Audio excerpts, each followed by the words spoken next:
আসসালামু আলাইকুম ওয়া রাহমাতুল্লাহি ওয়া বারাকাতুহু। আসুন সম্মানিত আল্লাহ পাকের পেয়ারা বান্দাবান্দিরা, আজকে আমরা শিখব কোরআন শিক্ষার আসরে মাখরাজ নম্বর 14 নম্বর মাখরাজ। আসুন আমরা আজকে খুব মনোযোগ দিয়ে শুনি। বিসমিল্লাহির রহমানির রহিম।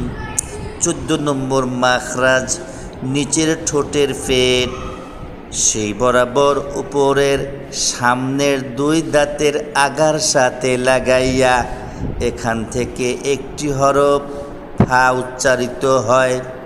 এখান থেকে একটি হরফ ফা উচ্চারিত হয়।